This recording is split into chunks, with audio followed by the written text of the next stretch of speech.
On March 27th, 2020, the channel crossed over 10,000 subscribers. I know, it's amazing that many people want to subscribe to my channel, right? Seriously though, this was a huge milestone for me. One that I never even considered reaching when I uploaded my first video back in October of 2013. I just made a video about a extreme phone case for my Samsung Galaxy S4 because there was 0 reviews of it online anywhere. Anyhow, making videos has become a hobby that I greatly enjoy, and thanks to all of you guys, the channel is now 10,000 subscribers strong and continuing to grow. To celebrate this momentous occasion, I want to do something that I love to do, and that is to build a new PC. A little while ago, I bought $1,000 worth of parts, and now I'm gonna build it and give it away to one of you. Yeah, that's right. I'm giving away a $1,000 gaming PC to one of you. Unfortunately, only people living in the continental United States are going to be eligible to win this because shipping international is already a huge headache, and with the whole worldwide human malware thing that's going on right now, I've decided that this giveaway is a US only giveaway. Hopefully things won't get too crazy and I'll be able to ship it out to the lucky winner in a timely manner. For those of you that are not located in the US, I want to do a live stream in the next couple of weeks here, and I plan to give away several $100 US Amazon and or Steam gift card. I'll let you guys choose which one you'd prefer, if you'd rather have Amazon or a Steam card. Okay, want to know what all hardware you're getting in this bad boy? Well, let's take a look-see, shall we? As you know from the title of the video, the CPU is a 6-core, 12-thread Ryzen 5 1600AF, which is a 12-nanometer version of the Ryzen 5 1600 and is essentially a Ryzen 5 2600 in disguise. The motherboard is an MSI B450 Gaming Plus Max. For RAM, we've got 16 gigabytes of 3200 megahertz G-Skill Ripjaws V or 5. I don't know what it is, but this is what I'm using. So you'll be getting 16 gigabytes of 3200 megahertz dual channel goodness. Our GPU, you also know from the video description, is the PowerColor Radeon RX 5600 XT. I made a couple different videos about this card, which you can check out in the cards, and I've already flashed the BIOS to the higher performing one. So as of right now, this card is faster than a GTX 1660 Ti and right on par with an RTX 2060. For our boot drive, we have a 500 gigabyte WD Blue SATA 3 SSD. And for mass storage, we have a 2 terabyte 7200 RPM WD Black mechanical drive. Our power supply is the EVGA 600BR, which is a 600 watt, 80 plus bronze rated unit that offers plenty of power for this rig and even gives you the ability to upgrade to a Ryzen 7 CPU and even a more powerful GPU in the future. All these fantastic components are tucked away into the sleek and stylish Fantex Eclipse P300, which features a power supply basement to hide the unsightly cables and whatnot. And then there's this beautiful tempered glass side panel window that allows you to see all your sweet hardware inside. Okay, now that I've bored you with the parts list, just like every other tech PC YouTuber does, let's cut to the build montage.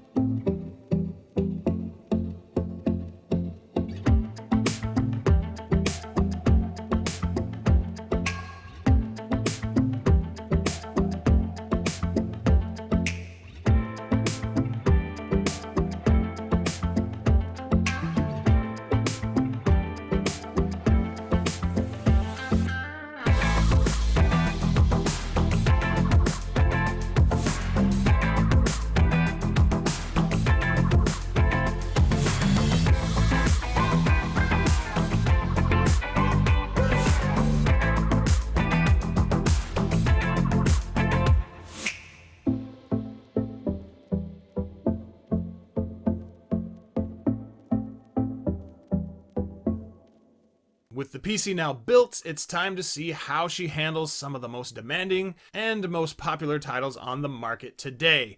First up, we have Recon Breakpoint. Since the majority of PC gamers out there are gaming on 1080p monitors, I want to show how the system performs at 1080p, but I also want to show how it performs at 1440p because this hardware is very capable of gaming at 1440p as well. I'm using the very high preset in Breakpoint because if I go any higher, then we run into a VRAM limitation as the 5600 XT only has 6 gigabytes of VRAM. The game still looks incredible on the very high preset, and for the most part, it stays well above 60 FPS. There are occasional dips into the 50s, but even so, the game plays great. If you wanted to up the frame rate a little bit more, you could very easily drop down to the high settings, which still look really, really good, and you'll be good to go. At 1440p, I had to drop the settings down to high to keep from running into that same VRAM limitation, but thanks to the bump in resolution, I think the game actually looks better than it did at 1080p. That could be partly due because I'm playing on a 1440p monitor, and anything lower than the native resolution just looks a little fuzzy.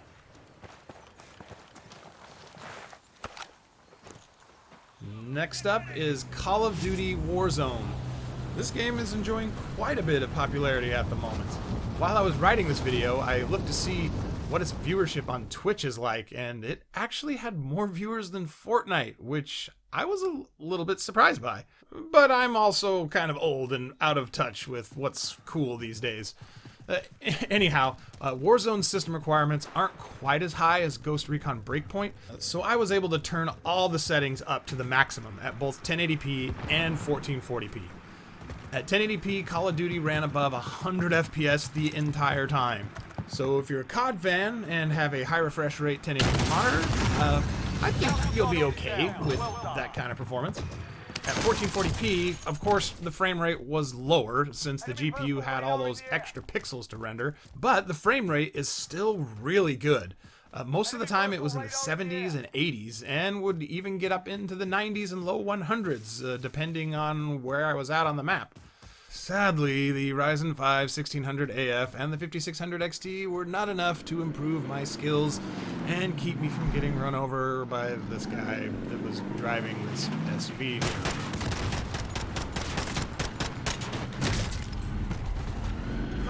Doom from 2016 is a great game. It looks great, it's tons of fun to play, and doesn't require a super high-end PC to run. Recently, the next installment in the Doom franchise, Doom Eternal, dropped, so naturally, I'm going to include some gameplay of that in this video. The way Doom Eternal's graphic settings work, I was only able to go to Ultra settings, because to go beyond that to Nightmare or Ultra Nightmare, you have to have a card with at least 8 gigabytes of VRAM. But at 1080p Ultra settings, this rig shreds this game. The frame rate was constantly above 150 FPS, and very often approaching 200 FPS in the outdoor areas. When getting into the interior, more confined spaces, the frame rate would even go over 200 FPS. I haven't played much of Doom Eternal yet, but what I have played so far, I have thoroughly enjoyed. Cranking up the res to 1440p, the game was again limited by the 6 gigabytes of VRAM on the 5600 XT, so I couldn't go any higher than Ultra settings. Even at 1440p, in this room chock full of demons, the frame rate stayed above 100 FPS pretty much the entire fight. There were a few dips down into the 90s, but those were very brief moments that I honestly didn't even notice while I was playing. On this PC, Doom plays fast and smooth.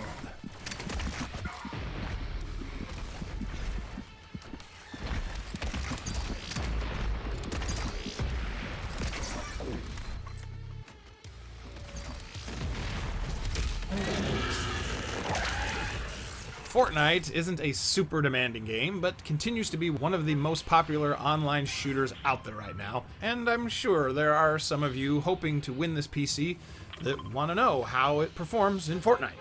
Well, performance in Fortnite is probably about as good as you'd expect it to be.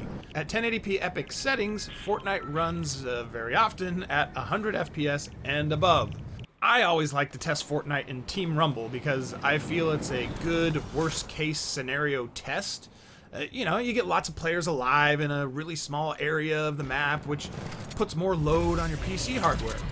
And I also like Team Rumble because I'm actually able to get eliminations in that mode, whereas if I played solos, duos, or squads, all you'd be getting right now is highlights of me dying.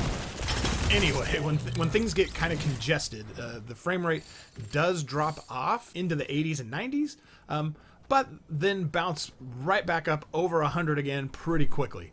At 1440p, once again on epic settings, the frame rate was obviously lower, but was always above 60 FPS.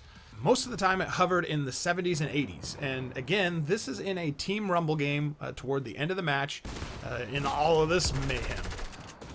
You've got all 30 players packed into a fairly small area, and everybody's building and trying to eliminate each other, and yeah.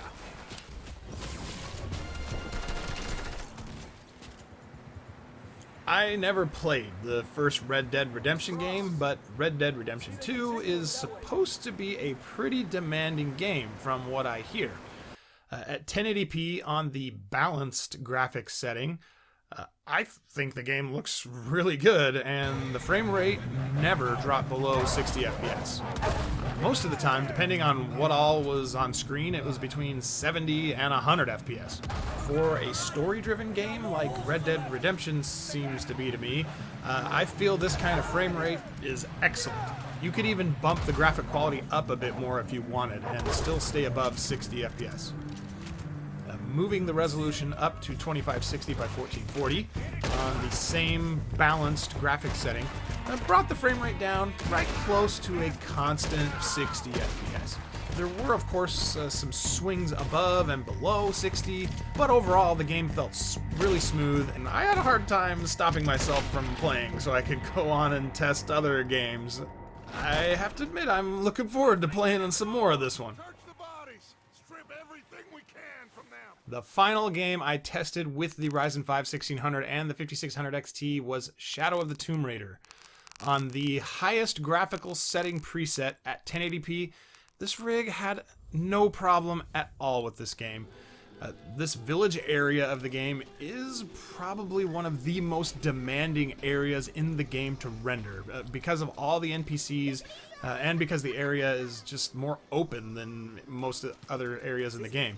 Even in this area, you can see we're staying above 70 FPS. Once I move into other areas with fewer NPCs and the path is more limited, the frame rate kicks up into the 80s and 90s and even over 100 FPS at times. The frame rate does decrease quite a bit when moving up to 1440p, but at the same time, for an adventure game like Tomb Raider, I think you can get as low as 30 FPS and still enjoy the game just fine. That being said, this system is able to stay above 50 FPS all the time in Shadow of the Tomb Raider, even on the highest settings at 1440p. If you're wanting more frames than this at 1440p, you can simply turn the settings down a bit and get them right where you want them.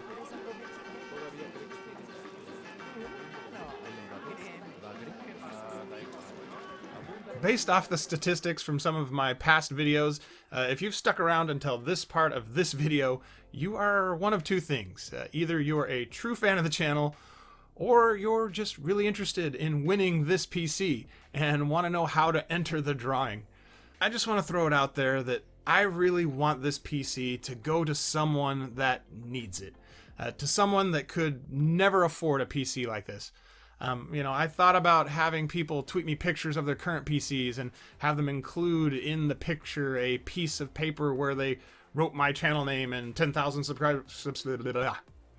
Have them include in the picture a piece of paper where they wrote my channel name and hashtag 10,000 subscriber giveaway or something, and then go through all the submissions and choose one lucky winner.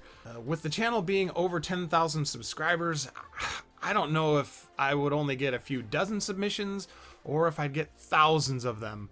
If I only get a few dozen, then I think I can handle that. But if I were to get several hundred or several thousand, there's no way that I'd be able to go through all of them and choose a winner. So I've decided to use Gleam. The only requirement to enter is that you're subscribed to my channel. The link to the giveaway page is in the video description. The giveaway is going to run for 1 week from the posting of this video, after which a random winner will be chosen. I will contact that person via email, and they will have 48 hours to respond. If they do not respond within the 48-hour window, a new winner will then be chosen. I'll also announce the winner on Twitter, as well as on my YouTube channel's community tab, if you guys even know what that is. Alright, now it's time to like, comment, share, and subscribe.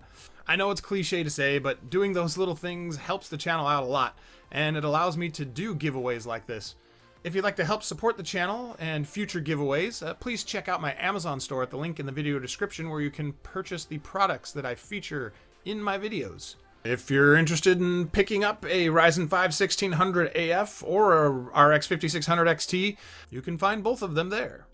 I gotta say, thanks so much for supporting the channel, for watching this video, and I hope that you guys have a great day, and when it comes to winning this PC, I wish you good luck.